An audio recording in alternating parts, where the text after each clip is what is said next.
প্রমাণ সমেত নিশাকে ধরতে বাড়িতে ফিরে এলো উজি। সম্পূর্ণ জানতে হলে দেখতে থাকো।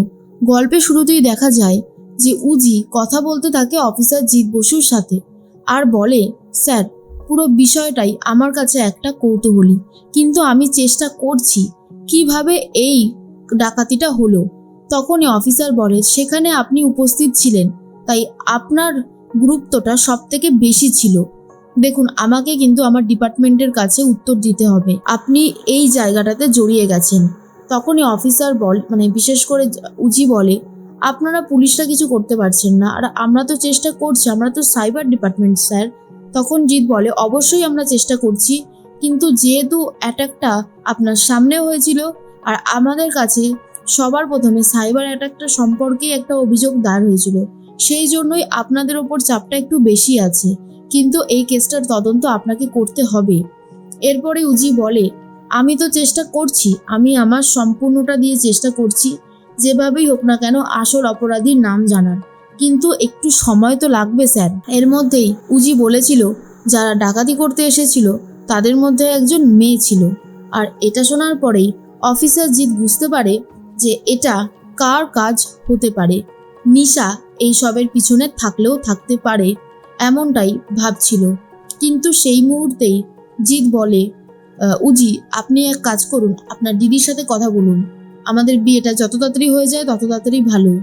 এরপরেই উজি তখন বলে, স্যার, আমি ভেবেছিলাম আমার দিদির বিয়েটা অনেক বেশি ধুমধাম করে দেব, তার জন্য যথেষ্ট একটু অ্যামাউন্টের প্রয়োজন, একটু সময় না দিলে আমি কি করে ব্যবস্থা করব বলুন তো।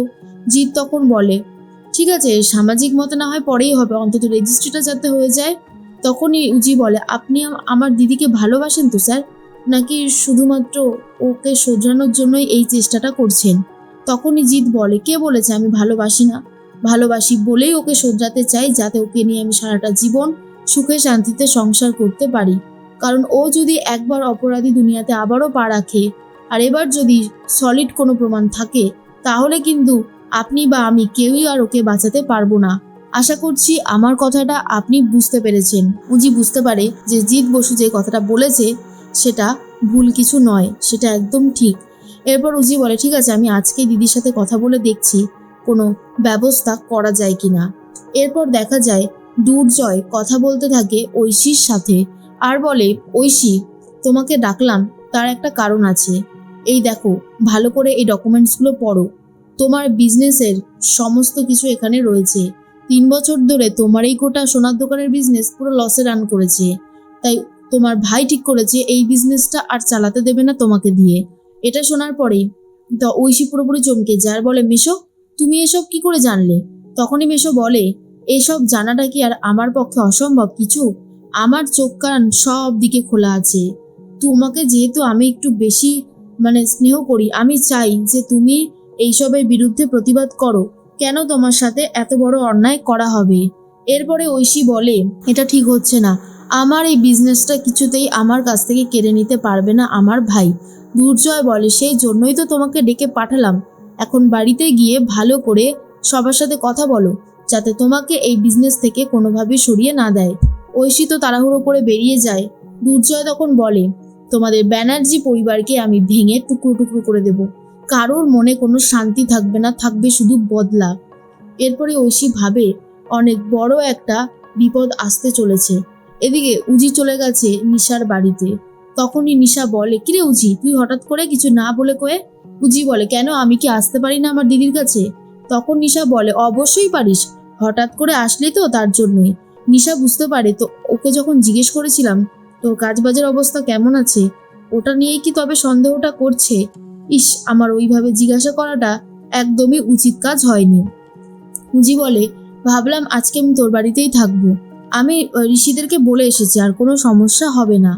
এ শোনার পরেই নিশা বলে, খুব ভালো কাজ করেছিস, থাক না, আমার কোনো অসুবিধা নেই, তুই থাকলে তো আমার ভালোই লাগবে। এরপর ভানু এসে কথা বলতে থাকলে উজি বলে, 1 মিনিট ভানুদা, তোমার পায়ে এইভাবে কাটলো কি করে? আরে বলো, চুপ করে আছো কেন?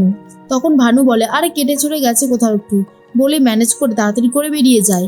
উজির সন্দেহ আরো বেশি করে বাড়তে থাকে আর বলে, নিশ্চয়ই কোনো একটা কুকর্ম করতে গিয়ে এই কাজটা হয়েছে।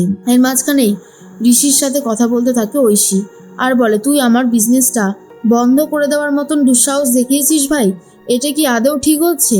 তখন ঋষি বলে, দেখ দিদি, তোর বিজনেসটা 3 বছর ধরে লসে রান করছে, আর লসে রান করা বিজনেস কেন আর এগিয়ে নিয়ে যাব বলতো? আমি তো এটাই বুঝে উঠতে পারছি না। তার মধ্যে ঐশী বলে, কোন বিজনেসে লস হয় না?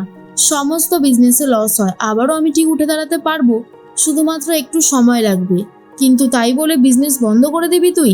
তুই আজকে এইভাবে আমাকে অপমান করতে পারলি?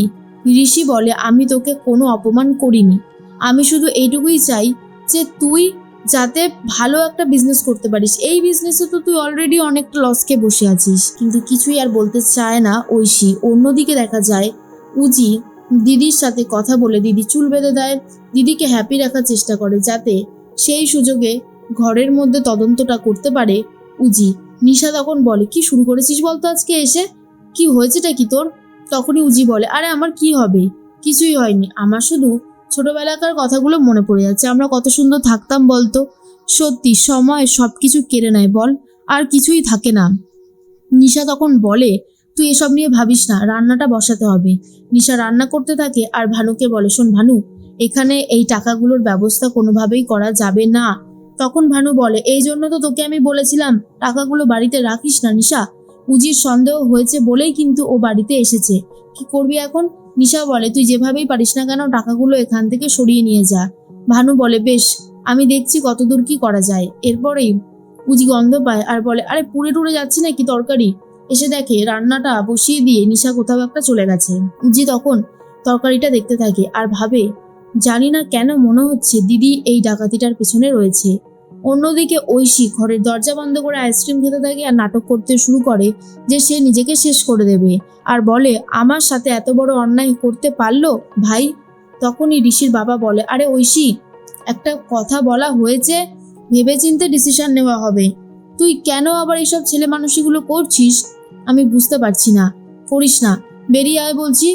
কিন্তু কোনোভাবেই বেরোতে চায় না ঐশী, আর বলে, উজির কথা শুনে আজকে আমার ভাই আমাকেই বিজনেস থেকে বার করে দিতে চাইছে। ঋষি বলে, কে বলেছে? আমি উজির কথা কোনোভাবে শুনিনি, আর তাছাড়া বিজনেসে উজি কোনোভাবে নাক গলায় না। তোর কোথাও একটা ভুল হচ্ছে দিদি। কিন্তু কোনোই কথা শুনতে চায় না ঐশী, আর পুরোটাই নাটক করতে থাকে। অন্যদিকে নিশার হয়ে কথা বলতে থাকে উজি। বুঝতে পারে তার দিদি কত বড় একটা অন্যায় করেছে। বারবার বারণ করা সত্ত্বেও কোনোভাবেই শুনতে চায় না নিশা, আর সেই জন্যই উজি নিশার পরে অনেক বেশি রেগে যায় আর বলে, দিদি, আর একটা কথা ছিল, জিৎ বসু বলে দিয়েছে খুব তাড়াতাড়ি তোর সাথেও রেজিস্ট্রিটা কমপ্লিট হয়ে যাবে। আর এটা শোনার পর জিতের কথা শুনে রীতিমতো অবাক হয়ে যায় নিশা।